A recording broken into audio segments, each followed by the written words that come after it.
refrigerated pie. Dumb ways to...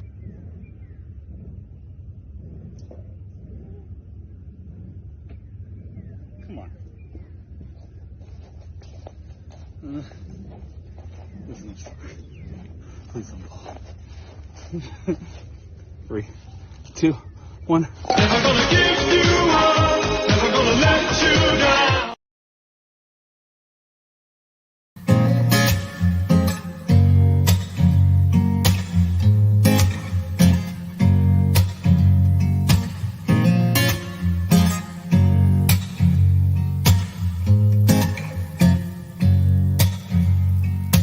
All along the Western Front, people line up to see.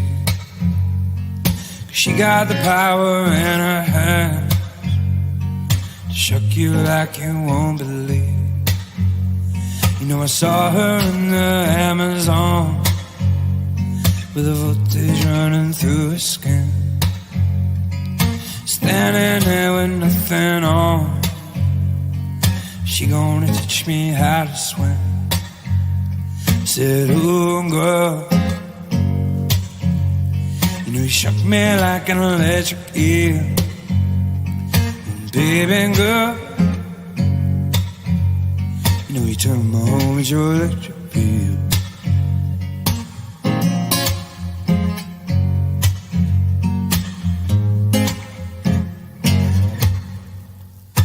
All along the eastern shore, put your circuits in the sea. 'Cause this is what the world is for, making electricity. You can feel it in your mind, you can feel it all the time. Plug it in and change the world. You were my electric girl. I said, ooh, girl, you know you shock me like an electric eel. Baby girl, you know you turn my home with your electric feel. I said, ooh, girl, you know you shock me like an electric eel. Baby girl, you know you turn my home with your electric feel.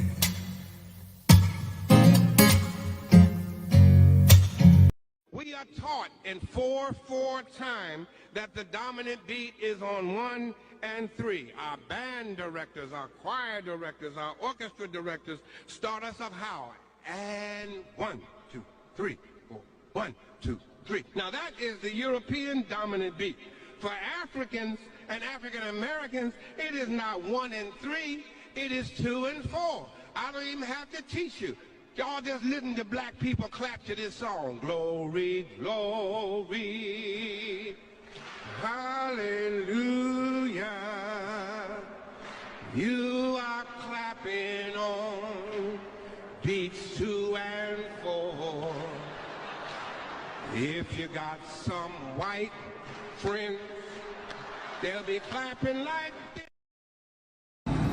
Start a fucking revolution. Start a fucking revolution. Start a fucking revolution. You've got nothing to lose. This is the emergency broadcast system. This is not a test. Repeat, this is not a test. This is our emergency phone set. If exposed, remove the phone.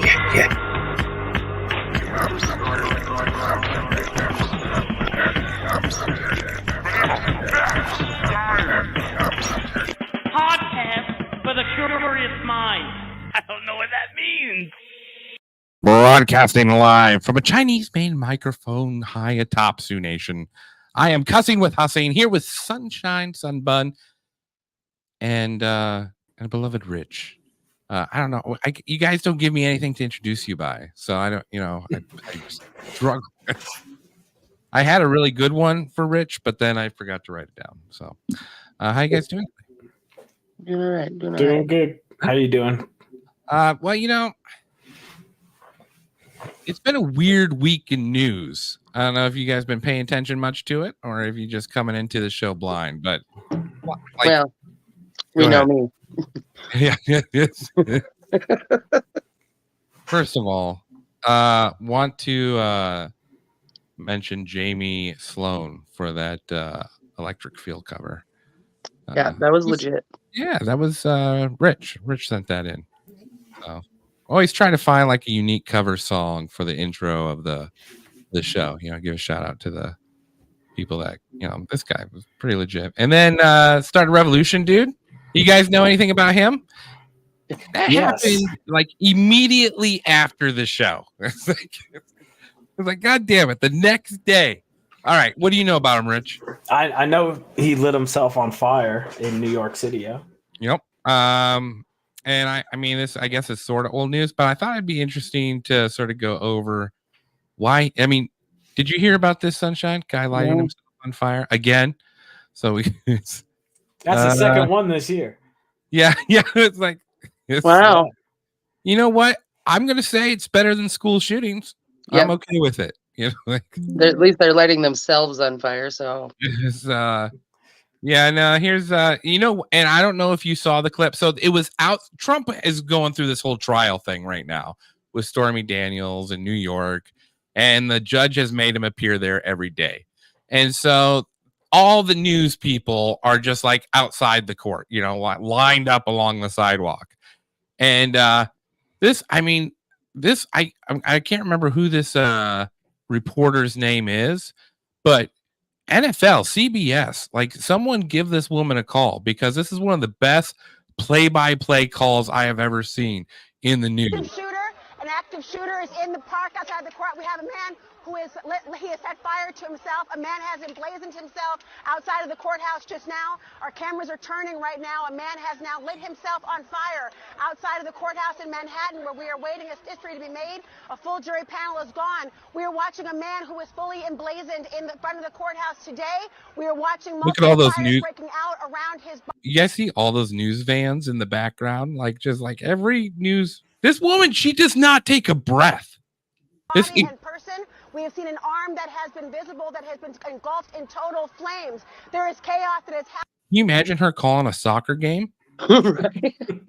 I just want her to yell out, "Go!" I'm wondering right now if people are in danger. I'm looking across the courtyard. There is a man racing to his aid. There's coats coming off to try to put out the fire. We have members of security details, NYPD. Look at this guy on his left. They're like, "Close your mouth. Close your mouth. What are you doing? Close your mouth." PD is rushing to the scene. They are trying to come now. Officers are on the scene. A fire extinguisher is right now present, being put on this man to try to put out. People are climbing over barricades to try to separate the public, to put out the flame on this man. He is lit.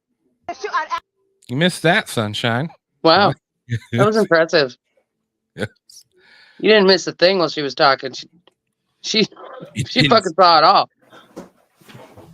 I'm telling you, someone needs to hire this woman for a play-by-play, because it was pretty impressive.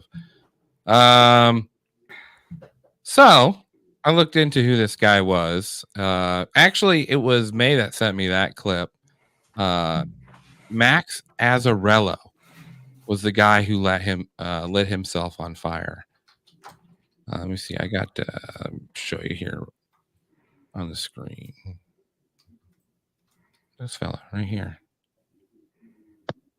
So that was, I don't know if you saw the little guy. Your little fellow. That was the guy that was singing "Start the Revolution." So he filmed that. He filmed that before he lit himself on fire. Now this picture circulated first, and it turned out though, not really associated with Bill Clinton at all. In fact, sued Bill Clinton and the Bill, Hillary, and Chelsea Foundation for fraud in a group lawsuit against them. So not a fan. And if you go into his writings, you can read what he wrote. And so it's on. Have you guys ever heard of Substack? Yeah. Yeah. So he's on Substack. So this is why he let himself out. Now, if you like watched all the news coverage on it, all they said was like he was a crazy conspiracy theorist. I don't know if you saw that a lot, Rich. Yeah, I did see that. I briefly saw that he was not on any side of politics. Yeah. He thought that both presidential candidates for this year were corrupt. I'm pretty sure, at least. I mean, you would think that he was probably just doing it to. I mean, you knew all the media was going to be there in front of the courthouse for Trump. It was the best way to make a scene. Mm-hmm. It's sort of weird, the whole lighting yourself on fire. Yeah. Like, I don't know. I appreciate the passion. I don't know what setting yourself on fire is going to do. How is that going to start a revolution is my question. Yeah, there's a lot of other ways to start a revolution. It almost seems, I dare to say it, like a cop-out to when starting a revolution. Ooh. You're like, hey, let's start a revolution. You got to do it because I'm going to die. He could have at least played the Beatles while he did it, right? Yes. I mean, I mean, obviously it's horrible. Like, and like when the Air Force kid did it, that was, how old was he? Like 24, 25? You know, like, and we watched that video. That one's rough to watch, you know, because the kid's trying to, you know, yell and as the fires and, you know, it's rough to watch, you know, like it's, you know, it's a horrible way to go. And maybe that's like the only way you can get people, they think. It's sort of cultish though, a little bit, right? It's like a little bit. Yeah, I feel like, today, the Air Force kid, he filmed it. I'm surprised he didn't film it. If he wanted to get his message out more, we're all connected through, you know, the internet and everything. So I thought he would probably, not like I'd want to see it, but I still don't understand. The Air Force kid did film it. Yeah, he filmed it. Oh, he filmed it, but this guy didn't. Oh, you know. Well, he knew there was enough news camp fucking vans there. Like, yeah, that's true. Somebody's gonna film it. There was there's one video by the New York Post, and it's people were literally just watching him like douse himself with gasoline. And this one guy's got his phone out and he's like, hey, sir, okay, can we get the cops over here? This guy's pouring gasoline on himself. But, you know, and it's like at no point in time did he like try to stop him, which I don't know if that's the right response either. I'm not saying like you're walking down the street, you see a guy pouring gasoline on himself, you should try to stop him, you know, but it's also like a weird phenomenon that we're just like, yeah, I'll pull out my phone. We'll watch right. That's everybody's norm these days is to just pull out their phone. Would I go try to stop some guy that just poured gasoline on himself? No, because I don't want to set fire to myself. Yeah. Like, sorry, bud, that's your choice. But I'll call for help. Maybe at the point, like, if you see him grab the gasoline tank, maybe that point I try to stop it. But once he's fully doused, right? I'm just like, I'm sorry. Words of encouragement not to do this is all I can offer you. Right. Absolutely. Don't light the match. Don't do it. Don't do that. Don't do it. I see a picture of him here. He's holding a sign that said Trump is with Biden and they are about to fascist coup us. Fascist coup us. Well, I want to go into that because I went into his little manifesto. First of all, I want to say AK6781 fan. Nice to see you in the live chat there, buddy. What's going up? Glad you're here. And then Lobo Fish. What is up, Phantom Facts? Thanks for streaming the show. It's getting better and better each week. Thank you. I'll let May's gonna feel hurt when he sees that. We miss May though. May's moving out into the country, so you know it's moving day for May. Okay, yeah, no, I wanted to go into that a little bit of what his manifesto was. Let me see here if I can share it because it's all on. And also, don't you think it's odd that we can find his manifesto as I'm looking for this? Yeah. How many manifestos can we find immediately? None that are released right away. Intriguing for sure. All right, this was This is what he says. My name is Max Azzarello. I am an investigative researcher who has set himself on fire outside of Trump trial in Manhattan. So, hello. And these guys, they don't die right away. That's the worst part. Like, you're alive for like a day or two. Yeah. Yeah, it's rough. Don't light yourself on fire. It's phantom fact, little nugget of truth here. If you want to make a point, start a podcast. Don't light yourself on fire. Don't do that. That's not good. Now, this is interesting. He says the claims sound like a fantastical conspiracy theory, but they are not. They are proof of conspiracy. If you investigate this mountain of research, you will prove them too. You will learn a great deal about Ponzi schemes, and you will discover that our life is a lie. If you follow the story in the links below, you will discover the rotten truth of post-truth America. Now, he goes on to like talk about cryptocurrency is the first planetary multi-trillion-dollar Ponzi scheme, which I'm like, well, that's interesting, you know. The March 2023 bank failures were all intentional. So he goes into how he thinks they went into a bank run. Do you remember that? And when Silicon Valley had a bunch of banks closed and they all got bailed out? Yeah. Yeah, he's saying that was by design. And then he goes into, you know, Jeffrey Epstein's The Program for Evolution. I mean, just like a bunch of interesting. I don't know. Did any of you guys get a chance to go through it? No. I mean, he goes. Okay, this is the part I thought was interesting. He goes into the politics, and he says how no matter what, whoever's in power, there is a art where they're practicing K-fob. Have you ever heard of this? K-fob? Yep. I knew you had. Yeah, it's just like maintaining a character no matter what. And where was that best established? WWE. Yeah. Well, it's true. It's very true. And I thought you would like this guy. This is Al Snow. You ever heard of him, Rich? Al Snow? Okay, here's him talking about K-pop. Pull up. So, if they've known it's fake for that long in Canada and the United States, why did thousands of people continue to pay money to watch it over the... So he's saying that the news stopped reporting on wrestling back in like, if I understood him correctly, the 1930s, because they knew it was all staged. So he's saying, but if everyone knew it was staged all the way back then, why was there still such an appeal to go to it and attend it and watch it? The years. What's that? Because they could believe in what the wrestlers were doing while they were in the building, in the ring.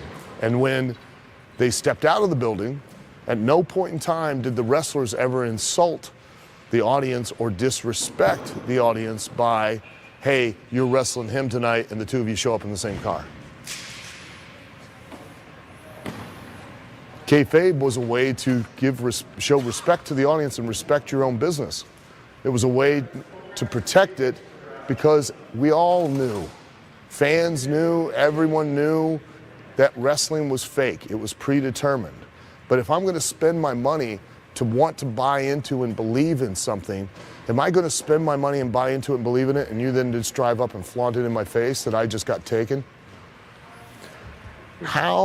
If you go watch a movie, how many millions of dollars do they spend? Millions upon millions of dollars do they spend to allow you for the 2.5 hours that you're in that movie theater to be submerged into that movie? How many times have you been watching a movie and It's a car chase, and a car goes around the corner, and it's got a dent on the door, and then it comes around another corner, and the dent's gone. And you immediately notice it, and what happens? Takes you out of the movie, and you don't enjoy the movie as much, do you? So now you've just wasted how much money? And do you think the movie's good? Do you recommend it to your friends and family? Did you know the movie was fake before you went in there? Did you know that Spider-Man is not a documentary about a young man shooting jizz out of his wrist? Huh? Because if you didn't, I'm here to tell you that's not the case. Was it called kayfabe? Kayfabe. Kayfabe. Yeah, I thought that was sort of interesting. That is interesting. It's a respect to the consumer. You're showing respect by not breaking the illusion. And that's why wrestling did it for. They still do it. They still do it. And I believe the kayfabe thing lasted till like the 80s, at least. I don't think the 30s. I think it was like the 80s. Oh, yeah. I couldn't remember what he said. I thought that was really early. I was like, what? Like wrestling before World War II? Some people stayed in that character in their everyday lives also, which is wild. Really? Yeah. Like who? I'd say like Hulk Ric Hogan. Flair, Hulk Hogan, Ric Flair, all those guys. For years. Yeah. So, honestly, what this dude was saying was that politicians are really no different. It's a big wrestling show. It's a big wrestling show. Yeah. Yeah. Yeah, I thought it was sort of interesting. I don't know. Maybe this is the problem. What happens when you isolate yourself for too long? You think the only way to do something is light yourself on fire. Just don't do that. You definitely get noticed. Yeah, it's true. But then okay, so that goes back to Lobo Fish here. He's got a comment. He says the Nashville trans shooters manifesto is still not available. So is this this is very interesting that this is all. Type it into Google, boop, there it was. Simple as pie. Do we know if the other one who lit himself on fire in the Air Force, did he have a manifesto? I don't know. Are you gonna Google it? Yeah. Give me a Google. Yeah, I got a little filler here while you do that. Because that's interesting because we've done shows on the Air Force and there's a psychology program that they run inside of there. And it's always interesting when something crazy happens, and it's always someone in the Air Force. And just, I'm just saying, we know for sure they were running experiments in the 60s through the Air Force wing of the military with the LSD trials and so on and so forth. So, does that really ever stop? I don't think it does. I think it just, there's first gen, second gen, 3 generations from now, we'll find out what they did to us, this generation. Maybe not. I don't know. No, we have ability to communicate better at a level we've never have before. But yeah. Now, there's also been that bill that passed for FISA. Did you see that? You guys know what FISA is? The FISA court. Yeah. Got a comment here from AK before we go on. Andrew Dice Clay and Larry the Cable Guy both kind of lost their own identity to their made up characters. That's true.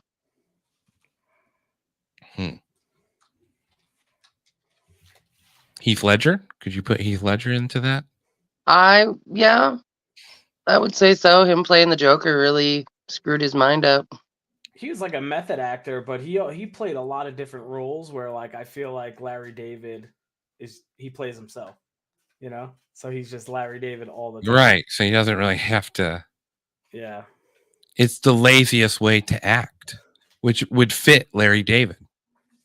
It's, awesome. He just it's kept the to best. himself all the time. Yeah, yeah. He's just, Or does he everyone have to just assumes he's maintain a kayfabe his whole life yeah, now? yeah, You know? yeah, I don't there you forever. Way to bring it around.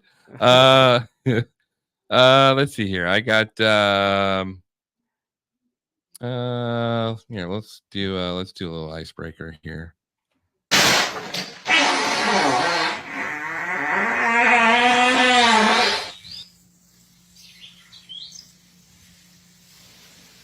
Ai, Gabriel, me ajuda, Gabriel. Ai. Gabriel, me ajuda aqui que eu caio.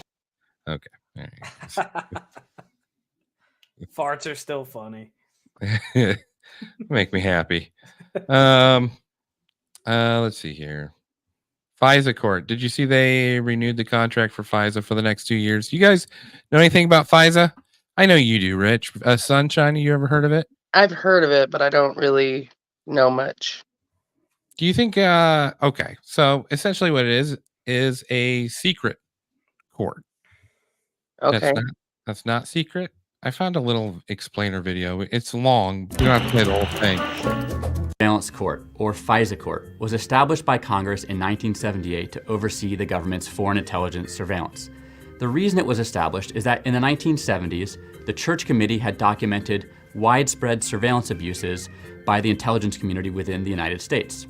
The compromise that Congress struck was to permit the government to continue to target legitimate foreign intelligence targets, but to subject that surveillance to oversight to prevent further abuses. Today, 40 years later, the Okay, so essentially, the whole reason they established it during the Cold War time, right? Let's say Americans, some wealthy American was calling Poroshenko over in Moscow during the Cold War. They would have to technically go get a warrant from the court in that area and issue a warrant to him. And that would blow the whole operation.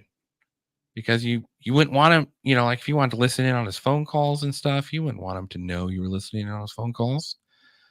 So in 1978, they made a special court where you could just, it's still a court, but you just go into the basement and you talk to this judge.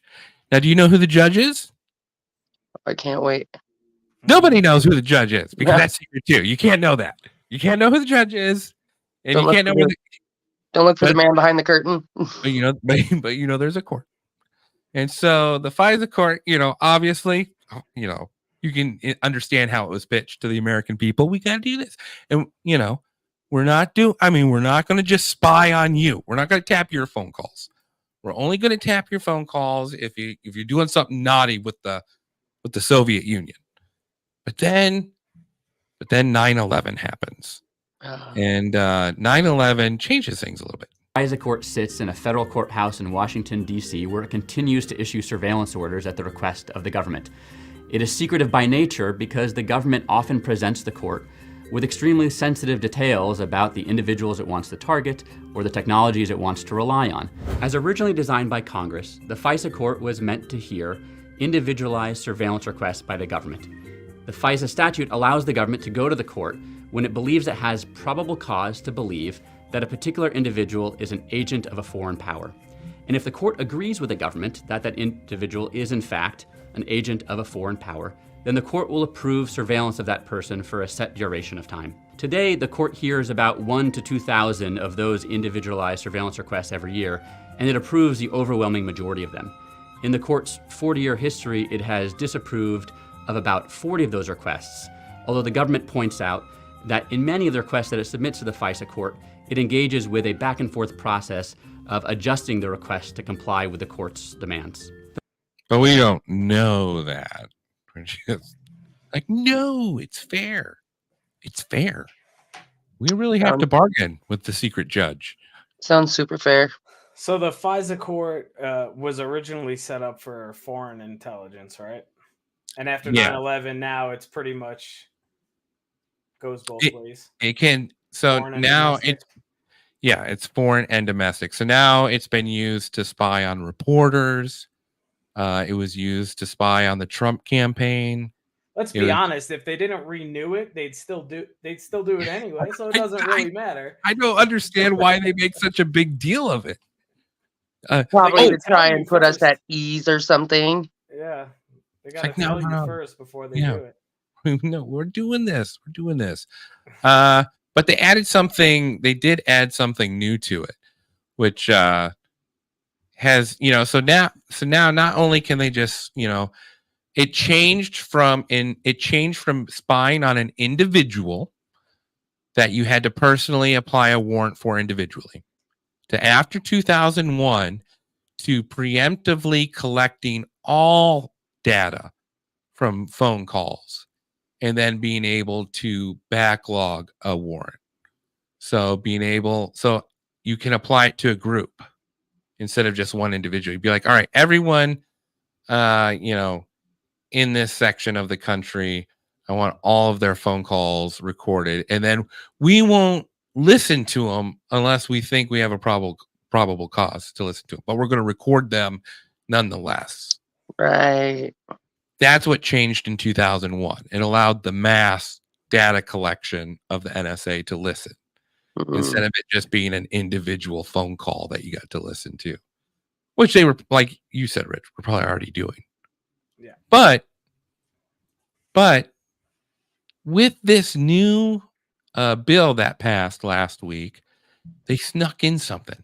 At the very, remember hearing about the whole Ukraine bill passing, and we can fund Ukraine and we can fund Israel war, and we gave like $90 billion, and everyone was waving Ukrainian flags inside the Senate. Well, they also passed the extension to the FISA bill that day too. It was all wrapped up into that a little extra donation fund there for FISA, and they snuck in a little something special. And this senator from Oregon was the one that called it out, Ron Wyden. And this is what he said. There's a couple clips here. When I rise this morning, just technical, and how it passed the House with virtually no debate. And Mr. President, as I believe you and I have talked about, this has never... Warning, this is politics talking, so you may find your mind wandering because it is so boring. But if you can power through and listen to what he says, as boring of a delivery as it is, it's interesting. Never been considered, repeat, never been considered here in the United States Senate. But members of the Senate are now being told the same thing that came up in the House. Nothing to see here. It's technical, and it's all classified. So stop asking questions. Now, I have spoken. Now, this guy just isn't a senator. He is a member of the Intelligence Committee. So he's not just, lollygagging around there. He's like, he gets the classified intelligence reports. And this is his take on FISA. I got to see here. Give me a second here. Justice, which the chairman of the Intelligence Committee placed in the record. I urge my colleagues to read that carefully. It goes on and on about how the bill doesn't change the fact that only foreigners overseas can be targeted. The surest sign that you're losing an argument is when you try to change the subject. And that's what supporters of this provision in the Department of Justice are doing. The Department of Justice letter does not deny that the provision authorizes the government to force a broad set of Americans and American companies to assist with warrantless surveillance under Section 702. In fact, the Department of Justice basically concedes that fact by promising that it will only apply the new authorities to certain companies on a secret list. The Department of Justice is in the don't worry anybody department. They're basically saying we won't ever use these sweeping authorities you're handing to us. That commitment, in my view, Mr. President, is worth nothing. It's not even... So what they've now made legal is for companies without a warrant to be forced to turn over all their data on you without your knowledge. Well, I'm not surprised coming out. Yeah, like When you're on Facebook, can't talk about anything without an ad coming up. Well, you remember when Apple put up a little bit of a fight, not turning over text messages back in this was like 2016 or something, No, I don't remember that. and they got big buff. They got bad press and all that stuff because I forget what the case was, but it's like we could help solve this murder charge if we could just get to these messages. And Apple's like, go fuck yourself. And they took them all the way to court and all that stuff. And now that is illegal. They can't throw a fit. And they can't tell you. Just updating the rules to the game a little bit. It's like the NFL season, when they update the rules. Well, at the end of the season, like, hey, we didn't like this. You can't tackle this way now.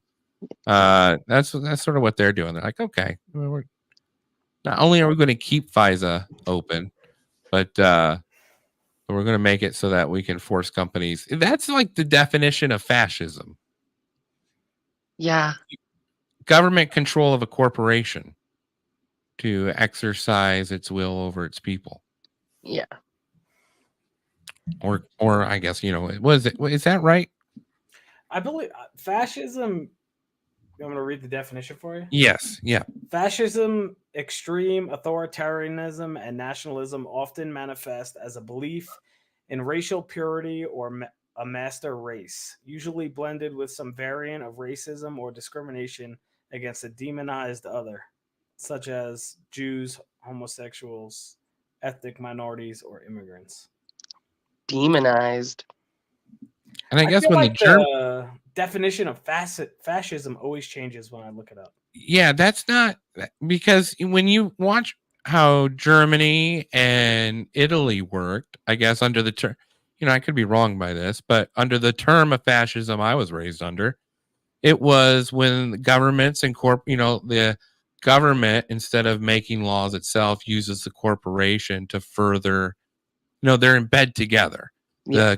The corporations of that country are one and the same with who is represented in the government.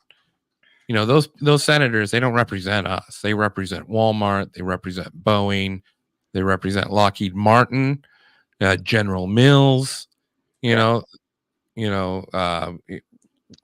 the 3 cable companies, Saudi Arabia, all, that's who they represent. They're not representing us, and they're mad because someone threw a fit about sharing information, and they snuck it in. And then all this talk by Republicans, this is my problem. Democrat, it's not just Democrats. I see people post all the time on Facebook, yeah, well, this is what happens when you have a Democrat, da da da da da, and Democrat, da da da da da. And I'm not saying you're wrong. Democrats are doing some pretty stupid stuff, but at the same time, it's Republicans hand in hand with Democrats. Last week they're all, and then they pretend to be mad about it. Meanwhile, it's what was the vote? 60 to 34. Yeah. Fund 2 wars and allow more spying in the U.S. government. We're watching a big TV show. It's like a big movie. Oh, yeah. And you know what? How many people do you think are aware of this? Aware of what's going on with this bill passed and stuff like that? The percentage of the country, how many do you think? Low. The percentage is low. It's not. I wouldn't say it's low. I would say there is probably at least 25%. That's pretty low considering the state of the world right now. Everybody should be aware, Yeah. Well, are you talking the world or just the U.S.? Just the U.S. Everybody that lives here should know what's going on, but we're blinded by the dumbest stuff. Not dumb, but it's put in our face. Yeah, it's put in our face. Everybody cares about it, but the big moves, for the intellectuals, they're making big moves behind our back. It's like over dumb shit. A version of the monarchy.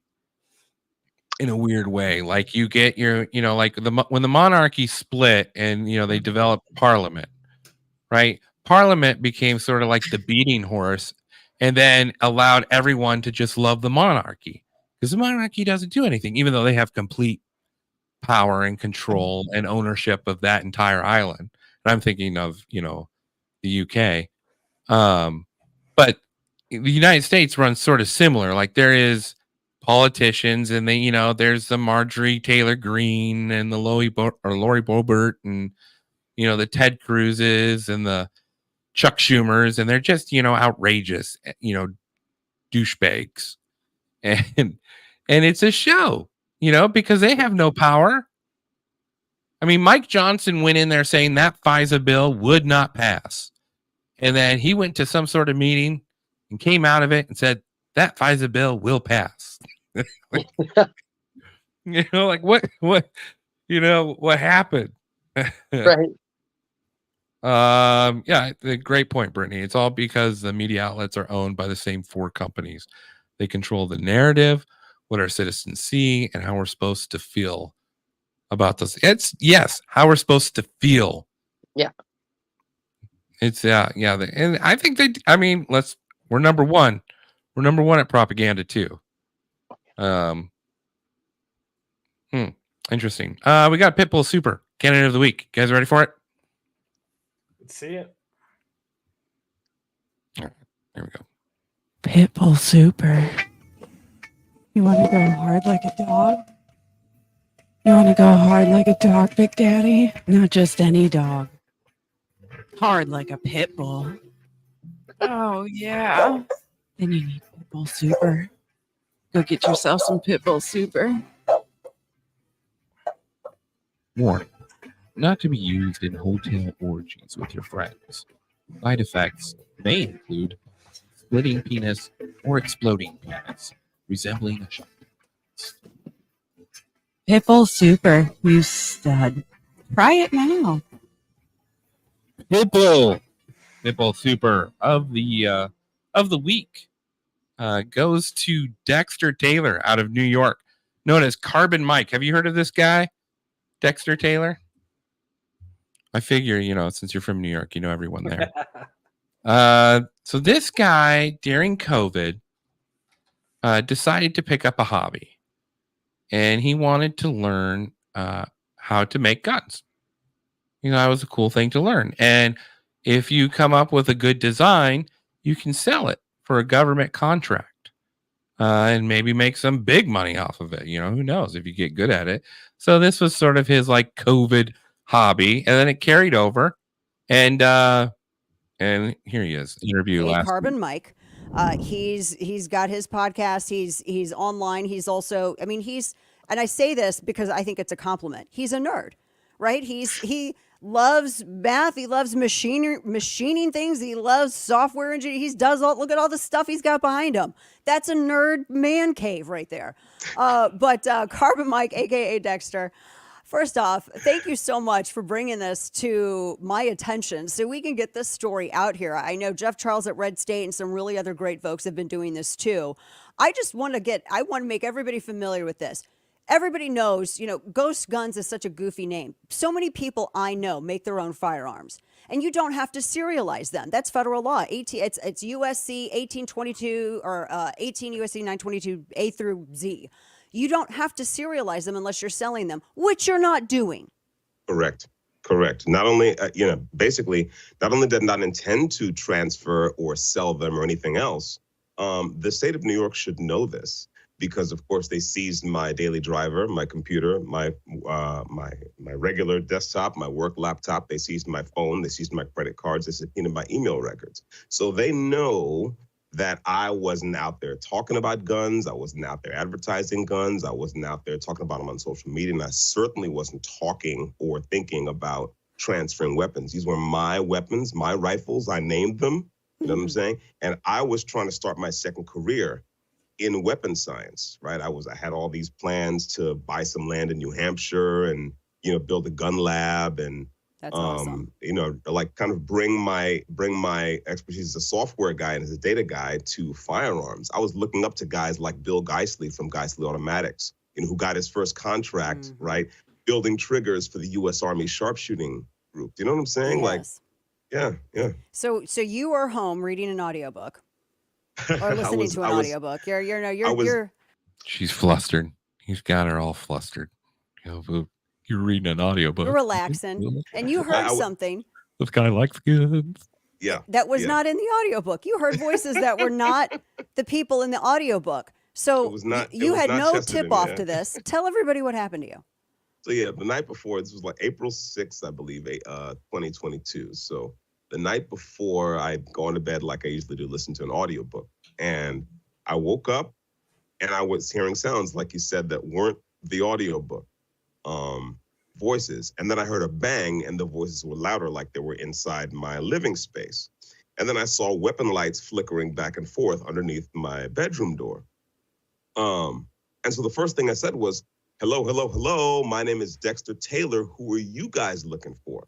Because I thought they had the wrong house. You know what I'm saying? Because it's like, it never would have occurred to me that the state of New York would be like, we have to get this guy. So he goes to court. This happened 2022. Goes to court. This happened last week. Finally gets to go to court. And they bring up the Second Amendment, and the judge says, don't bring up the Second Amendment in my courtroom. It doesn't apply here. Save it for the appeal. I don't think that's how that works. Wow. Sentenced to 18 years in prison. Wow. For making his own guns that he did not sell? 18, yeah, it just came out. 18 years in prison. They don't even give that much to fucking rapists. Harvey Weinstein got out. They let Harvey Weinstein go. I feel like New York has extremely strict gun laws, you know, and it's up to the state, you know. But he was saying that he can make whatever gun he wants as long as he never sells it. And it stays within the limit of what's allowed. So I mean, and I am no lawyer, you know, but I don't feel like, you know, and we're going to have Spike Cohen on, and we'll share this with him too. I'm sure he already knows about it. But I mean, like, it's crazy. 18 years. Meanwhile, Is he married? Does he have kids? Oh, once again, trying to find out if he's single, huh? Sunbun? I see your name. That's my MO. Every time. First we had what was the other guy we had on that was a pit bull super? Anybody else? Yeah. You were all over that guy. Now this one. Interesting. Oh, that was the guy that was anybody else, yeah. Yeah. How could you forget about him so quickly? You were in love. I'm just a hussy like that. I can't help myself. There's nothing hussy about falling in love, you know. Just looking for the next best thing. It's just oh man. Yeah, I feel like that guy deserves to be our pitbull super. Sure. Right? I mean, guy's gone through a lot. And I'm sure in the appeals he's gonna have to win, right? Like I hope so. Like, that's ridiculous. I got, you know, fucking justice system. Keep it in your pants. Never. That's a good rule of advice for everybody. Never. Fun ruiner. Yes. You know, and I'm disappointed because I was doing a tribute to May because he's moving out to the country, as we know, out into the hills of Appalachia. And do you guys, I learned this. I thought it was interesting. Do you guys know how people from Appalachia used to communicate with their neighbors? Smoke signals? Nope, that was the Native Americans. I think pigeons. I read something on this. I think they used to whoop and holler at each other or something like that, right? It was called hollerin'. Hollerin'. Hollerin'. And I have a couple of clips of people that were hollering back in the 1870s, and they got them to reenact how they were how they did it back when they were kids. That was interesting. Whoa, whoa, whoa, whoa, whoa, whoa,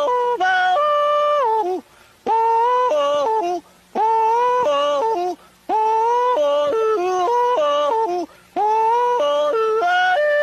Now, it's just not like a random noise. Like these are actual words. Like they're communicating with each other.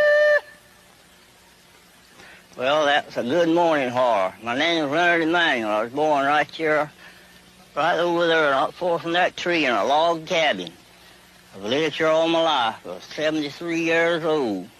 I was born 1904, August the 26th. Back then, in them days, everybody hollered just about in the whole neighborhood. They'd get up in the morning, get out, feet up, one would holler, and the other answering back. One answering over yonder. Went to the field to work, coming home from work of the evening, they'd holler back and forth to each other.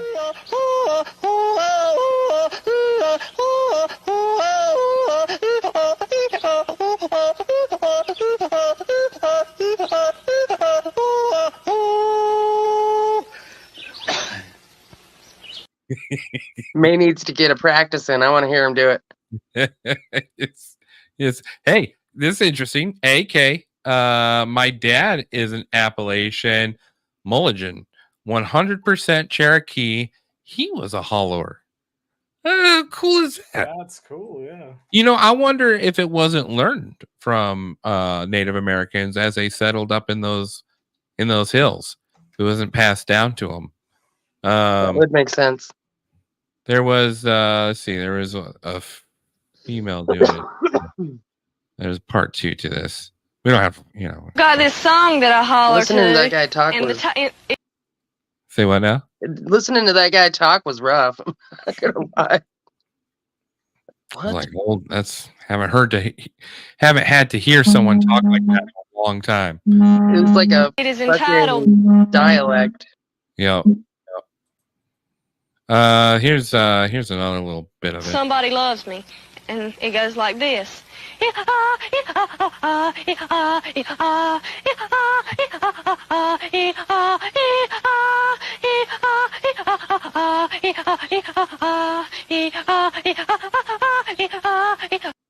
That probably sounds more like May Heaven.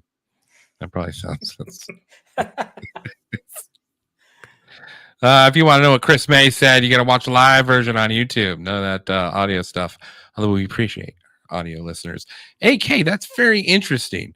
It's yes, it does sound like the Devin sound bit. Maybe Devin is a bit of a holler. Anyway, I thought that was sort of interesting. May, sorry, Sunbun, I lost you there for a second. It's all good. It's all good. Let's see here. How you guys feel about good news of the week? Should we rock out a good news of the week? Let's get into it. See it. God damn it! Who's at the front door? Who is it? Well, hey, man. Why do you look so glum? It looks like you could use some good news. See? Don't you feel better now? It's the good news segment of the week. Brought to you by Rob Jackson's Sticky Green. Good news of the week. Good news of the week. This is deaf kid hearing his parents for the first time after cochlear implant. Can you hear Mum? Nate?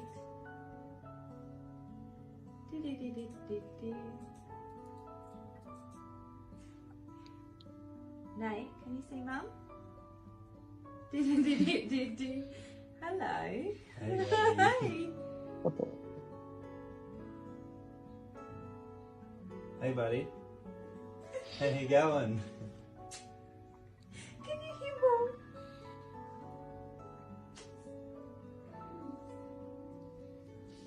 Is that better, is it? That's so much better?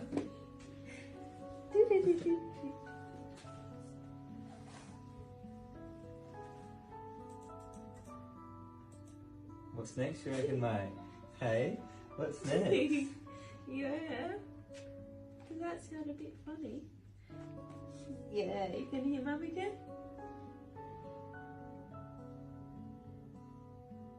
Sarah's turning it up.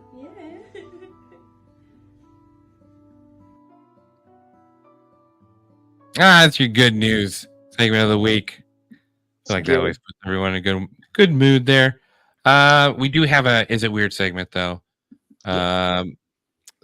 Starting off with Bill Maher.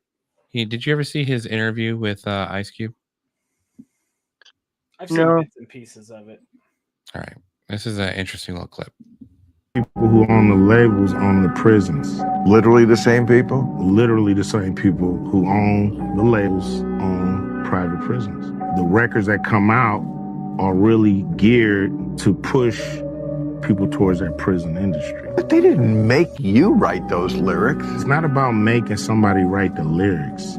It's about being there as guardrails to make sure certain songs make it through and certain songs don't. Some records are made by committee, meaning record company guys sit around and tell the artists, this is hot, say that, do this. We're gonna have this guy write the lyrics. We're gonna have that. You have, the record company pushing the narrative. Some social engineering going on here to make sure those prisons stay full. John Holmston, a retired CIA agent, has admitted on national Russian television that the CIA was behind the creation of the 1980s hip-hop scene and financed major hip-hop acts including NWA, Afrika Bambaataa, and Grandmaster Flash and the Furious Five. The government at the time spent, quote, big money, serious money, on this covert operation destined to further division and corrupt the American youth to nihilist, anti-establishment, and anti-American ideologies. You think Ice Cube's just paranoid, or do you think this is a... He didn't seem paranoid. What were you about to say, Sunshine? Like, you were about to say something before I interrupted you. I don't know. It just... Why is it always the black man that they use to try to control everything? It's like when they brought fucking crack into the... You know what I mean? Yeah. The whole point is to beat that race down, but we're going to use them to do all these... You know what I mean? Well, and if I understand correctly, because I wasn't alive during that time, but that act, which was pushed by Joe Biden, was crack cocaine is the term they would use for urban areas. But crack cocaine is cocaine. Yeah. It's just cocaine. Yeah. But when they were describing, they wanted to make it seem extra bad in the black community. Yeah. So it's crack cocaine. Yes. Yeah. I feel like I talk about this a lot with the music, because if you look like post, I don't know, like 19 or pre-19, I don't know, 80, I don't know. But the music in the black culture was so positive and about family and culture and beauty, and then it took a turn. And, when I was growing up in New York, like a lot of the guys that I went to school with were all influenced by hip hop, and they weren't the best kids around either. So, and think about influences the youth. We did that episode on Sam Cooke. Yeah. Think about his music. That wasn't sad or depressing. No. And he ends up dying very mysteriously. Michael Jackson, when he starts singing about world unity, all of a sudden he's a child rapist. And, there's some, who was the guy that jumped out of the building? Was that Eddie Murphy? Like running around? I can't remember who that was. Do you remember it? Maybe I can't remember who it was. That's horrible. Maybe someone in the chat will know. I don't know. It's a good point because, when apartheid fell in South Africa, they had found out that the government there was making certain drugs for certain races of people. And so, like, for the black people, I forget what the drug was. There's a great documentary on it. That guy that goes and tries all those illicit drugs in different countries. I forget what that show's called. on Netflix or Hulu. And I think it's on Hulu. But he goes there and tries this African drug in South Africa. And like it all came out when apartheid fell and the government changed hands that they were hired scientists. And these scientists found out the best way to develop a drug that was cheap and effective so poor black people could buy it. And then it took away the resolve to work or to, to get upset about their situation and stay impoverished and, so on and so forth. So if South Africa had thought of that, which was still, when were they released from British rule? In the 80s? I think so. So if you were under that influence, and the British were trying all sorts of experiments in the different countries they were occupying. So, maybe. I don't feel that it just targets like the black community, because no, the people who are buying the tickets and buying the albums and stuff like that are all white kids. Oh yeah. Oh yeah. Well, it makes you wonder because sometimes you hear some guy that becomes super popular and you're wondering, how did this guy, why are they playing his song every other hour? Yeah. This is before Spotify fixed that problem, thankfully. Yeah. But, you remember how it was listening to the radio? It still is to this day. If you tune on the radio, every other hour, the number one song is getting played, and you just listen to it. And you're like, how is this number one? Well, like Ice Cube said there, he's like, it's not like you're controlling the artist. You're just finding the right artist that's saying the things you want them to say, and you promote them. And then you take all their money. Yeah. And then you make prisons so that all the people they influence can supply your side hustle. Yeah. All right. I didn't realize prisons were privately owned. A lot of prisons. Yes. Oh yeah. Yes. Yeah, I didn't realize that. I thought it was like state owned or what, That's interesting. Privately owned prisons, huh? Not a great thing. I can't. Although, is a federal prison any better? No, I don't know. All right, that's the first. Is it weird? I got a second one here though. This one goes all the way back to 1998. Here we go. You're here basically, right? You live here.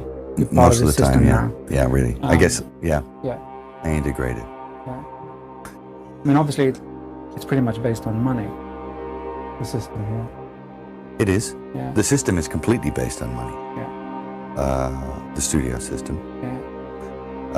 To a degree, I think the way I hook into the system is based on money. Is there a collective ethos or somebody once said my problem was I didn't understand the social contract. Yeah, I now understand what that means. Yeah. Do you understand it? The social contract? Yeah. I think I do. Yeah. What is it for you? The social contract. You can't get mad. Mm-hmm. You can't get mad. You can't let it get you, because you have to make a deal with everyone else, and it's almost unspoken that you are going to be fucked over at some point by people who you may have done something nice for. Mm. And it may happen that by circumstance, or even very purposefully, that you fuck someone over. But that shouldn't get in the way of you being able to sit down and have fun with them. Am I on the right track? You can't build a resentment about it. Mm-hmm. You have to still try and love those people. Yeah. Because that's the way they're thinking. Because it ain't personal. No, it's not personal. They don't really mean to hurt you. No. Not really. I don't quite understand. Well, I mean, there's a lot of motivations for why it happens. Yes, many. I mean, money will make you do stuff as well, won't it? I mean, Yes. one, them, us, Yes. you know. Yeah, well, whoever. If there's many millions riding on a decision, it's hard to be philosophical. Yes. Yeah. Yeah, very, very hard. Very hard to be, you you have to choose what level of integrity you're coming in at. And Okay. And I've often felt it. I've sat there, and I have felt the knife slipped firmly in between my shoulder blades and tried to have it shoved through the other side through my heart. I mean, this is a bizarre place. And it doesn't take very long, and I'm sure you've experienced this if you've stayed here for any length of time. You come in, you're fresh from the outside, you're off the boat, from the farm, still got shit on your shoes, you're in here, people are charmed by that you've still got shit on your shoes. They're charmed by the fresh approach you bring to it, and that's a real thing. But they're also stroking the shit out of you, you know, licking you all over. And that's kind of good for you, too. It's great. But it doesn't take very long before you realize, or before it gets to you. It's cascading on you all the time. You can't get away from certain attitudes, from certain modes of behavior that this town and the industry dictate. And no matter how strong you are, when you come in off the farm with those convictions and a certain line of attack, no matter how strong you are going to be affected by this place. His whole opinion about women on film, from beginning to end, is very brief. He says, women on film, either naked or dead. Both is better. And it's like, whoa, whoa. The man has got a spiritual malady for a start. I mean, the scary thing is that I think a lot of people think that. Maybe not to that extreme. There are people, well-meaning people, and you'll know within 15 minutes if this is a person you want to work with. Yeah, Christopher Walken, first time I ever did a casting session in America. Yeah, terrified me. Me too. I mean, fucking hell! I came to meet the guy. They said, "Oh, he's flying in from God knows where." Yeah, but he didn't need a plane, right? Yeah. It's like he didn't need a plane. He came in. He was doing all the kind of Scorsese stuff, and I said, "Have you had a chance to read the script?" He was doing all this sort of Scorsese stuff. Talk about Christopher Walken. Looked at me and he said, "Did you like my face?" And I went, "Yes." He said, "But that's fucking great, because if you don't, get De Niro. Fuck you, I'm out of here." And we stood up and walked out. And everyone said, "Well, that I think was quite a good meeting." No, he came to see me on a rooftop in New York. I said, "Hey, can I talk to you?" And he said, "Sure."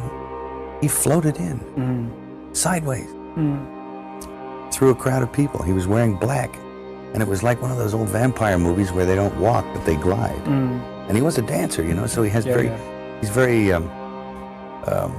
graceful. Yeah. And he moved sideways, and he just sat down in a chair next to me, and it kind of frightened me. And he's a very smart guy.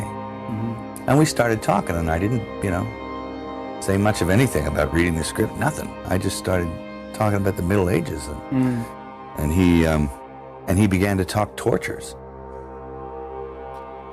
And we swapped tortures, because I'd read this book on torture. And I tried to recall some of the most heinous things I'd ever read in this book. And he was like, oh, and he'd try and top it.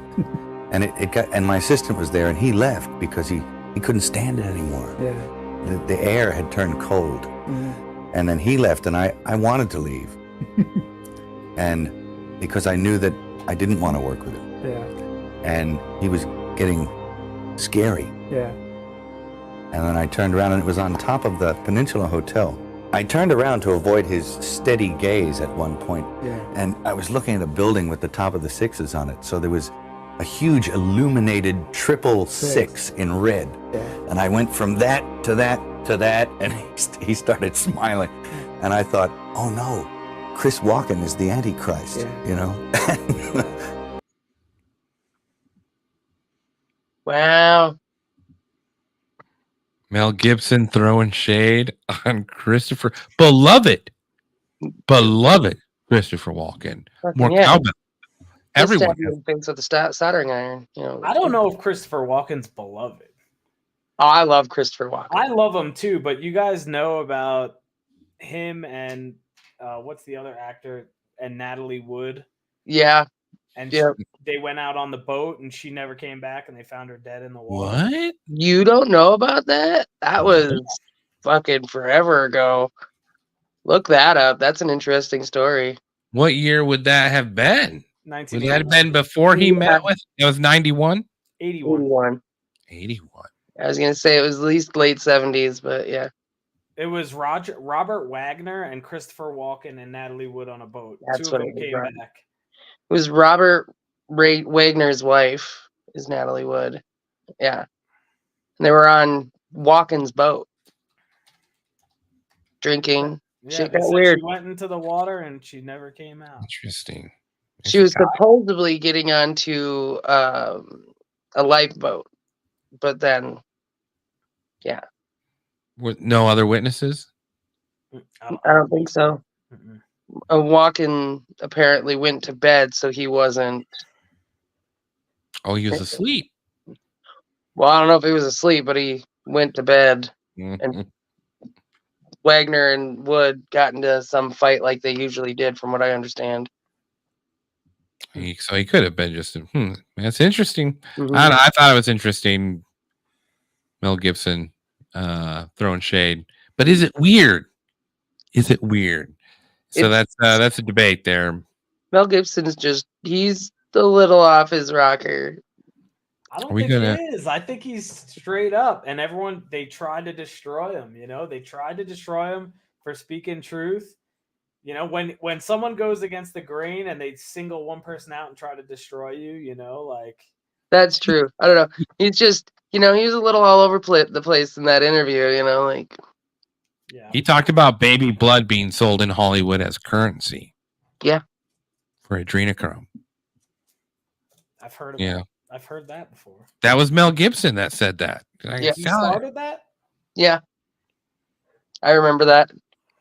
I was like, no, I love Mel Gibson. Not Mel Gibson. He's doing the right thing. Yeah. If it's true. I mean, how do you just make that up? Well, have you guys watched any of that Quiet on Set? I've heard I can't about it, but do I it have yet. not watched it. I can't do it yet. I've only made it through the 3rd episode. It can be a little rough. That's my childhood right there. Oh, I know. Same. Do I really want to know this stuff? Do I want to know about the feet and the? It's a lot of the cast from All That. You remember All That? Oh, this is one of my favorite All shows. That? Yeah, it's. I know. It's. You know what? Listen, moment of Zen. We need a moment of Zen. And now, a moment of Zen with Adam Weideman. Zen. Clear our mind. That if you run hot water to your toilet, you can have a permanent hot dog bubbler and have yourself a slippery little snack any time of day. Eating dogs and dropping logs, baby. Moment of Zen. Huh, guys? It's a great dirty life water hack. dog if I ever seen one. It's like what do you guys call that in New York? Dirty water dog or Yep, a dirty water dog. dirty water? Good Lord. That'd be Who a doesn't shitty want a water fresh dog. hot dog? Yeah. And really, if you flip the tip of the top of the lid over, it does work as a plate. That's I like it's my hot genius. dogs boiled. I don't like them on the barbecue. Yeah. What? I know. I don't. Burn them things. We have Spike Cohen coming on Tuesday, and I wanted to just give a little precursor. I don't know if you know anything about Spike Cohen. Some of our audience may, some of them may not. Huge libertarian guy. So if you follow politics, where libertarian would be, the person that believes the less government, the better the world. Which, when I first heard about it, I was not convinced. We had Spike Cohen on, and then I followed him, and I'm a little bit more convinced, a little bit more. So he started a organization called youarethepower.net. If you want to give a chance to look at it, but I don't know if you saw the thumbnail for today's show and the title of it, "Kidnapping Legalized in the United States." This has to do with. I thought it'd be a good tie-in for our show Tuesday with Spike Cohen, but found an interesting stat about Child Protective Services. Now, when you guys think of Child Protective Services, first thought that comes to your mind, Rich. Child abuse? I don't know. I don't have kids. I have no idea. No, I mean like just the like the organization. Like they're prevent child abuse or help kids out that are being neglected or abused. Right. It should be right there in what it's called, Child Protective Services. Like it should be that simple. Right. Well, and that's like why I like having your perspective on it, Rich, is because you're like the guy that you don't have to hear about any of this. And so when you hear people talk about these government names, like I want to hear what comes to your mind, because it's like, that's the natural response. It's like, oh, here's an organization in a county that, if some parents are, doped up on heroin, slumped over, they come and take the 1-year-old, protect them. That's what I thought Child Protective Services was as well. Yeah. Sunshine, your thought when you think of CPS? My thoughts when I think of CPS after what I've witnessed over the years is a load of crap. It's just as corrupt and bullshit as any other government branch of sorts. It's gross. And it's why I quit going to school for it, because I'm like, well, this isn't what I signed up for. So what were they teaching you in school? They taught me that if you're doing right by your children, but you screw up one little bit, you have to work your ass off to get them back. Now, if you get caught with drugs and you go to jail, you get your kids right back. That's what they were teaching you? Basically. Interesting. Yeah. Any reason as to why they were like, did they give an explanation as to that why? No, not really. Like this is how it is. This is just how it is. Like, oh, well, they're impoverished people. Well, then how the fuck do they afford the drugs? Like, you can't take the kids away from their mom. Just like the fact that South Dakota is a woman's state. It's pretty gross, really. Because I know so very many women that don't deserve to have their children. They're not mothers. They're just people that have produced a paycheck. Oh, if I have another kid, I get more food stamps. If I have another kid, I get that much more back on my taxes. Like the system is fucked. Well, let's stay on CPS because I think that's interesting. So like it all kind of rolls together. Yeah. May says kids of color have more value on the streets, and CPS loves to take them, in quotation marks, away. Yeah, away. Yeah. Now, what if I told you West Virginia has the most removals of any state in America? Can you guess how many kids they remove from households and put into foster care? Number wise, give me a number. Are we talking about a day, a week, a month? For 2022. It's for 2022. 1 year. West Virginia. I'm gonna say 150. It's probably 150 removals. Okay. I'm gonna say like 200. Yeah. 200 removals. All right. So the official number is 6,688. Jesus. I knew I was lowballing, but wow. 6,688 removals in the state of West Virginia, and they are barely number one. Barely number one.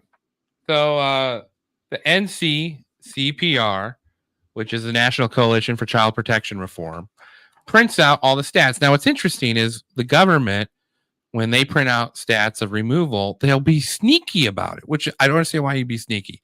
So removal counts if a child is removed from their home for at least one full day of 24 hours.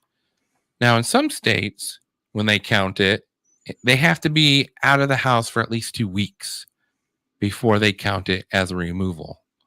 So there are many instances where they'll remove a kid for like a week, and then they put it back with the parents, and it doesn't count as a removal. And according to the NCCPR, they say that at least 2/3 of removals are not reported, which would put I'm horrible at math, but 2/3 of 6,888 or 6,000, whatever it was. So nearly 7,000. Nearly 7,000. Yeah. And that's lowballed. That's lowballed. They're number one. Number two, Alaska with 2,690. In 1970, 500,000 kids were removed from homes in the United States. Right now, according to CPS's own numbers, if you go online and check their numbers, the number is now 7.3 million children have been removed. And do you know why a lot of these kids get taken? It's because they're left home alone and they're too young to be left home alone. But they're single moms or single dads that need to go to work and somebody calls, it's dangerous, yes, but it's just a family trying to get by. And then these poor kids are thrown into foster care where nobody gives a shit about them. And those foster parents, they get money for it. It's all cash game. It all goes back to money. God, I wish May was on. I'd love to hear what he had to say right now. Well, and we've got, here's a great comment by AK. Alaska is full of natives, and natives are hard on their kids. It's a different culture. Here's an interesting case from, it's interesting as Alaska is number 2 in that. That's, in removal of children. I didn't expect Alaska. And this is, of course, per capita, right? But also, for West Virginia, that's 19% of their child population. You are likely, as a parent, to have a CPS investigation done on you. A 1 in 3 chance. You have a 1 in 3 chance. Mm-hmm. Now, when you talk about government overreach, are you telling me 1 in 3 parents are abusing their kids to the point of removal, or even abusing their kids? I can't speak for everywhere, but I know here where I live, I don't think so. What's abuse considered as today? Because there's that too. Oh, they won't let me change my gender. Or they took away my iPad or whatever. Shit, my phone. It made me go to bed at 9. You got spanked. You got They won't put a litter box in the high school. May we suck at Prices Right.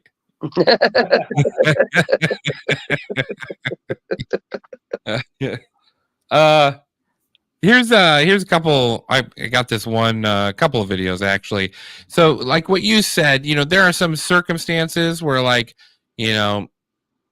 the kids are taken and some trumped up way.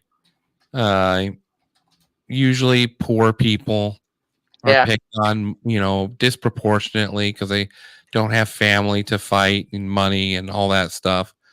But I think the MO has changed for CPS. They've been watching my show, that I've been highlighting stories of loving parents and loving homes having their children ripped away from them and sent into the cold, abusive homes of the CPS and foster care system. Here joining me today is a couple, a loving family, who've had their own story with their children being taken away. Mark and Terry Stamen of LetOurChildrenGo.org. Over 5 years, actually, we're approaching our 7th year in the midst of this. And back in 2016, in brief, we had a loving, caring home. We were a homeschooling couple. We had homeschooled our children all of our lives. And we were just quietly going about our business. And our 17-year-old daughter, Amy, we took her in for an eye test. We wanted to get her driver's license. And we went to a practitioner that we had never seen before. And during the course of the examination, beyond just the eyesight, they wanted to expand it into a general well check. And they started looking into other things that we didn't really feel that there were any issues there, as far as probing into our daughter's eating habits, because she was tall and thin like us and like any normal adolescent. They go through a lot of growth spurts in their teen years, and namely, they thought that she might be anorexic and might have a problem with that. And then we had this huge police scene on March 30th. They attempted to kidnap our kids. They basically showed up, the Louisville Metro Police Department, and they said, need you to open the door. You lost custody of all 7 of your kids. And they didn't tell us really children. why they were there. Well, what happened was they put me in jail without charging me with a crime. And they ordered our daughter to go to the hospital with 2 people who eventually got custody of all 7 of our children. And I'm sorry, yeah. what were the ages of the rest of your kids at this time? Yeah, they were about every 2 years, down to Abby, who was about 3 years. All right. So, and I want to go into a couple things about it. So not only do you lose custody of your kids, all right, now the state technically has ownership of your kids during this process. So you lose custody of your kids. Even if you work your way back to getting them, the state still owns custody and are giving you the privilege of raising your kids until they deem worthy to release that. So that's sort of how CPS works. So in certain instances, like in this one, all 7 kids are taken out. Now, let's say, hey, this kid is super active. We need to take him to a doctor to give him some ADHD meds to calm him down. All right. Now, does the parent, the biological parent, have a right to interfere? Does the biological parent have a right to know you're doing this? You'd think, but no. Because you technically no longer have custody of your child. So your right to choose what's best for your child is now gone. Because it is now the state's problem. Now, my example in Iowa is I was presented with, we know you're paying $800 a month for daycare. If you go through state-funded daycare, you can get it for free. And that way you don't have to work. And they had me sign a piece of paper. And I regret to this day, but that piece of paper voluntarily gave my rights away. And I never got them back over 3 years. And in my case, every case is different, right? But that's how simple it is for you to lose rights to your kids and have them become a ward of the state. And the warrants that were served in our case were later in court of law shown to be false. They had written fake reports to give for an emergency removal. And this is just, I mean, it's not just this case. There's they interviewed a former CPS caseworker, and she had a couple of things to say just from inside, because I think it's sort of interesting. There's a case in Iowa where this was proven that they were trumping up false charges, and the lady went to jail for 5 years. But that's very rare, very rare. CPS for months, and we uncovered additional concerns about how at-risk children are treated. ABC 15's Navita Fergani spoke with a former CPS worker who says some caseworkers just aren't doing their job. That's right, Steve and Katie. This caseworker actually worked for Arizona CPS, but quit because she was so frustrated with the system. And in my exclusive interview with her, she goes into great detail about how some caseworkers use shortcuts and others abused power during their investigation. It's the agency responsible for protecting Arizona's children. The mission of the government, I think, it is to keep kids safe. But one former CPS caseworker who asked us to hide her identity says Arizona's system is broken. When you worked for CPS, did you feel that children slipped through the cracks? Absolutely. This former worker blames mistakes on a lack of accountability. And during her time with CPS, she says she was shocked at the confessions her colleagues would make. Drive-bys are when you literally drive by the house. You don't actually stop, and you don't do what's called due diligence. There were a couple of workers that would say, do you actually go out and knock at the door? And I'm like, yeah. Well, I do drive-bys. And I'm like, what is a drive-by? Oh, I just drive down the street. You don't knock? No. I've just driven down the street. It's nothing. You know, this report is really nothing. She recalls one situation where she claims a child under state custody died from natural causes, and the caseworker didn't know anything about it. He didn't know the sex of the kid, and he didn't know that the kid had passed away. But CPS Child Welfare Program Administrator Deborah Harper disagreed. All of these women that run CPS, they look just like her. Just this, huge fucking mother hen fucking type of woman. Agreed with those claims in an April interview. But do you feel that cases slip through the cracks? From my perspective, I don't see that. We've also uncovered court paperwork supporting the claims of some parents who say caseworkers abuse their power. We found court documents of an open case where a judge goes on the record claiming a caseworker made up her mind to take away the children because she didn't like that the parents didn't react quickly enough during the initial visit. He accuses the caseworker of, quote, getting ticked off, unquote, and the judge believes that's why the children were taken away. And this former CPS employee tells me that's not an isolated incident. They know that they have the power. People who have some perceived power, when you have the ability to do those things and somebody pisses you off, yeah, it can happen. Should it happen? Absolutely not. But DES Director Clarence Carter tells me in a past interview that abuse of power doesn't exist within his agency. Doesn't exist. Oh, good. Okay. Don't worry about it. That's good. What are the I unfortunately have to qualifications? go. What'd you say, Rich? Oh. Okay. See I'm you, sorry, Sunshine. I gotta go. We'll see you guys later. What'd you say, I, Rich? I wonder what the qualifications are to work at CPS. Like, there's no degree in social work or psychology. It's just people that are, just normal people getting the job. Well, or- what was interesting is that how like there's weekly visits and supervised or unsupervised, stuff like that. You've heard about that. Yeah. So CPS, at least in the states I have lived in, they don't actually do that. That's outsourced to a private company. So they hire a private company to go and do the weekly visits and all stuff. And these people have no training. No training. No, they do a little online test or something, and that's it. Well, I think they should change the rules on that because average people can't be making decisions. There's a lot of different variables that go into. That's an intricate situation there, and it needs to be analyzed by somebody that has a degree in psychology or social work. Well, I think your mistake. I'm going to push back a little bit because I think you think that this system can be saved, and I'm saying that this system is it's a money laundering racket.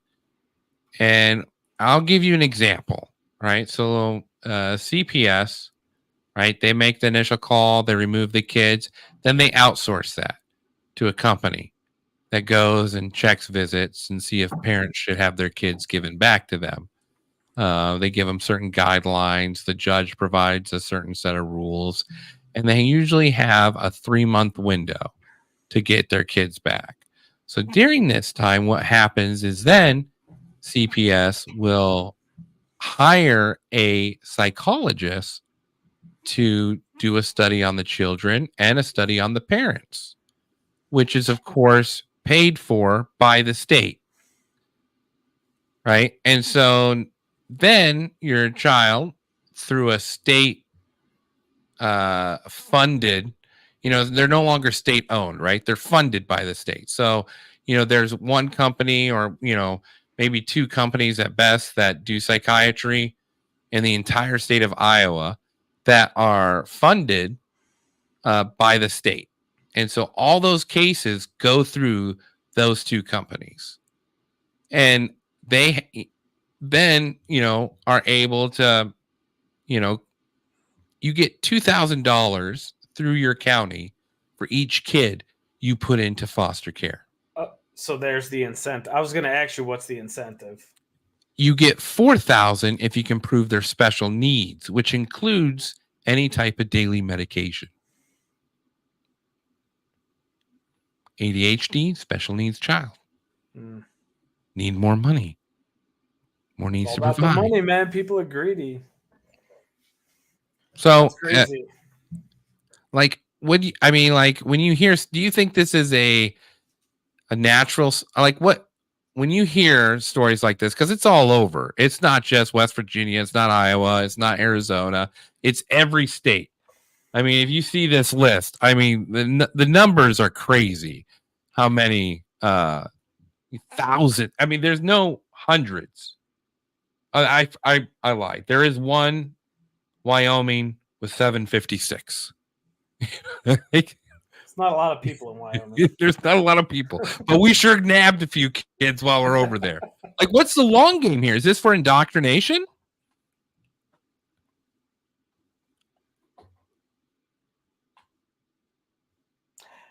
I don't know. Indoctrination for what, though? Like, What possible benefit could you get from removing children? And like we said, most of the cases, not all, but most of them come from people who would be considered in that poverty line. How many of the kids, you said this before, how many are unaccounted for?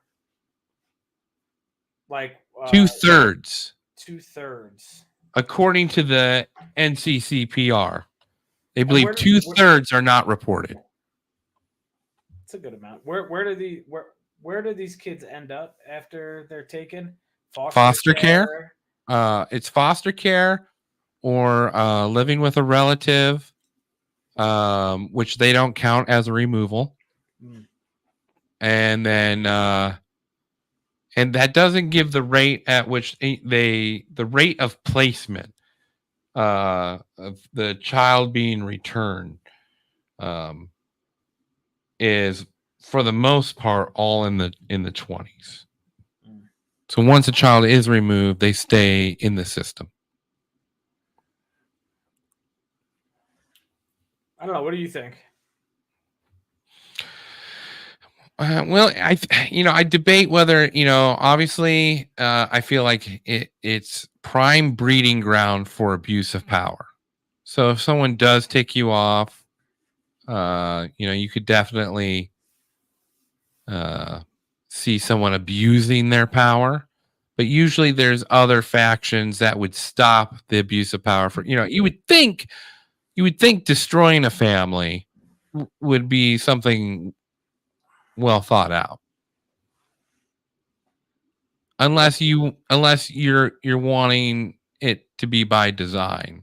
Like, you're training all these social workers. You've hired thousands of social workers now. So, like, is there the red flag law? Colorado has it. So you can anonymously call in that someone is a danger to themselves or to others with the guns they own, and the police can come, remove your guns. That's right. without any burden of proof, and then after a year, you can go to court and maybe get your guns back. I do remember that. That's a red flag law. Yeah. To me, like, it feels like this is something similar. Like, Child Protection Services, are there horrible parents out there that really abuse children? I think it's very clear that that's the case. I mean, that's obvious. That's human. It's been in human nature for hundreds of thousands of years. And, even in as civilized a society as we got, there are parents that really abuse kids. So obviously there's a need for it, but just like any government faction, why does it have to be controlled by a government bureaucracy? I don't know. I'm trying that couple that we saw in the last video.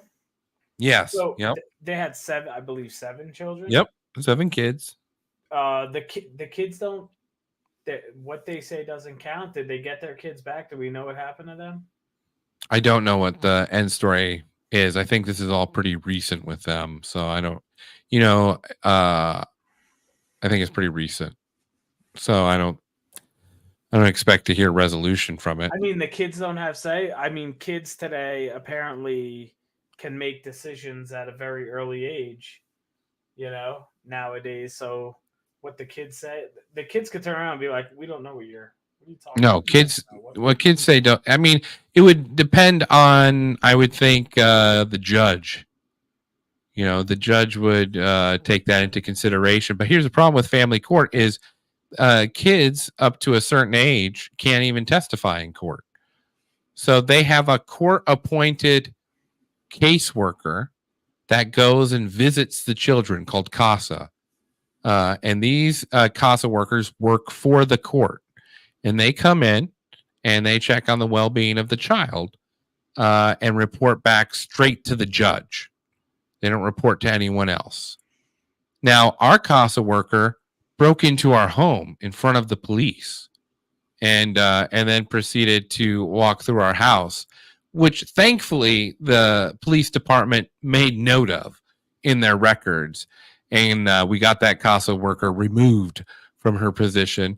But if that's, so, I mean, that is your buffer is that person, the person that breaks into your house. And now I'm not saying all CASA workers are like that, but I'm also saying that that's your, you got one person that's your buffer. I don't know. It seems very diabolical. Like, is this like a Stalin thing where you had to hit your certain quota and, after a while you just run out. And so you start picking on people you don't like. Is that what this is a case of? It like, maybe. I know in certain, there was one case, Shelby Dewis. She was, I think, 2 years old in the town we grew up in. And she was beaten to death by her mother's boyfriend. Horrible. And she had bruises on her 3 weeks prior. It was reported to CPS, and they did nothing. They didn't take the child or anything. And then she died. And so, is this like, okay, you have one bad case, so now you overreact to everything mixed with, it's just, it doesn't work. That's all I'm saying is like, obviously this isn't working. Like, we don't have a greater generation because of it. So you don't believe that there's any improvements that the system could make? Well, it's shown to get worse. Yeah. It's gotten worse. It's not, after 40 years of doing this, longer, 50 years of doing this, there's got to be like, some improvement or, you would think, right? Yeah, or it's just a really neglected and corrupt system. Well, we'll talk to Spike Cohen about it because he's all over this on his website. He started off like, and he still does, he works with, people who are being bullied by police, like that homeless veteran, that dog was killed. But if you go to his website, youarethepower.net, all of these causes right here are all children that were removed from their parents' houses. Those are the main cases they're working on right now. 2 in Georgia, 1 in Texas.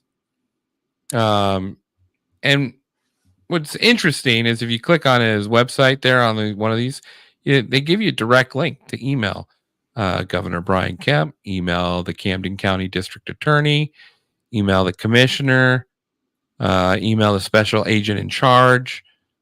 So it'd be interesting talking to him, seeing what his thoughts are, because he's all new to this, and he also doesn't have any kids.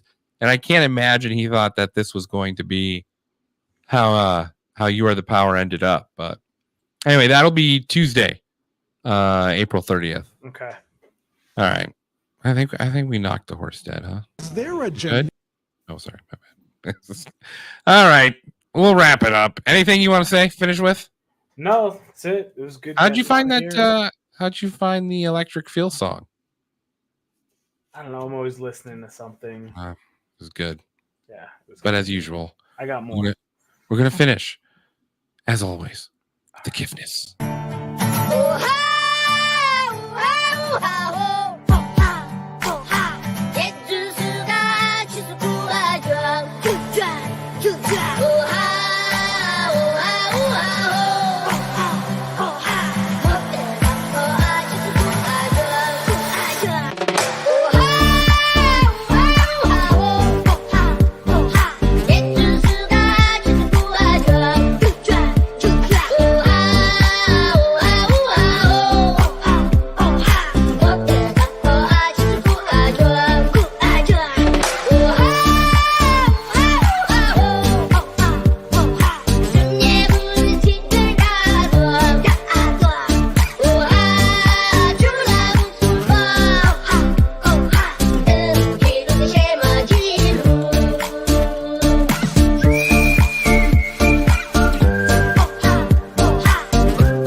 Spike Cohen. Tuesday. Have a good night, everybody.